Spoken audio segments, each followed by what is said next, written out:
Hello बच्चों, let's read this question. An ideal gas gamma equal to 1.5 is expanded adiabatically. How many times the gas has to be expanded to reduce the root mean square velocity of the molecule 2 times? तो question में हमको क्या बोला है कि एक gas है जिसका गामा दे दिया गया है इधर। तो गामा कितना है 1.5। इसको adiabatically एक्सपेंड करा गया और इसको कितने वॉल्यूम्स को कितना एक्सपांड करा जाएगा, जैसे कि उसका रूट मीन स्क्वायर वैल्यू से जो वैल्यू है वो 2 टाइम्स हो जाएगा, यानी कि जो V2 होगा, मतलब V2 मतलब इधर V RMS इधर बोल रहे हैं, तो इधर V हम RMS स्पीड को रिप्रेजेंट करें, जो V2 होगा ये होगा हाफ ऑफ V1, तो V1 भी इधर RMS स्पीड है। तो उसके लिए अगर की कंसेप्ट दिखेंगे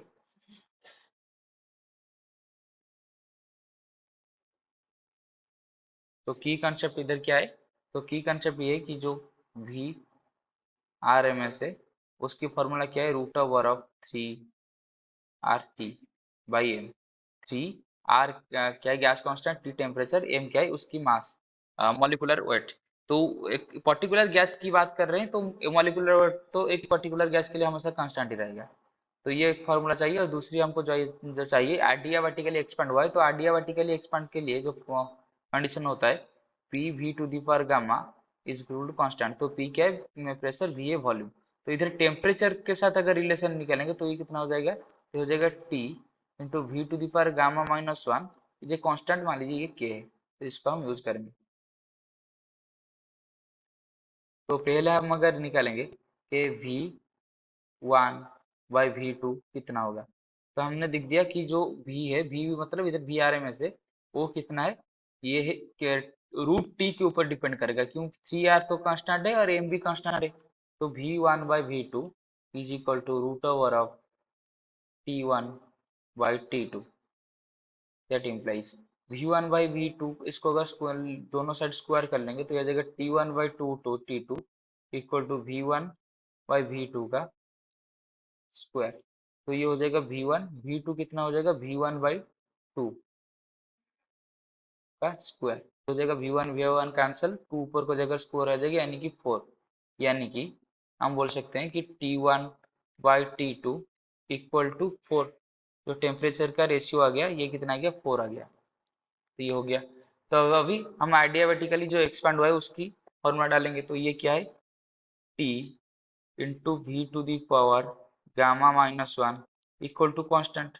that implies T1 V1 gamma minus 1 equal to T2 V2 into gamma minus 1। That implies हम अगर इसको ऐसे लिख देंगे कि V2/V1 to the power gamma minus one equal to T1/T2।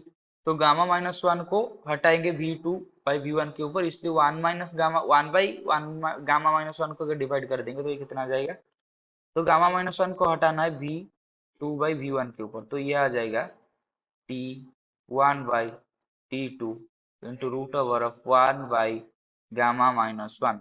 तो T1/T2 कितना है, T1/T2 है 4। तो ये आ जाएगा 4 टाइम्स ऑफ 1/गामा माइनस 1। तो गामा कितना है 1.5, तो ये आ जाएगा 1.5 माइनस 1। तो ये हो जाएगा 4 टाइम्स ऑफ 1.5 माइनस 1 यानी कि 1/0.5 equal to 4 to the power, तो 1/5 0.5 ये कितना हो जाएगा, ये हो जाएगा 2, यानी कि ये हो जाएगा 16।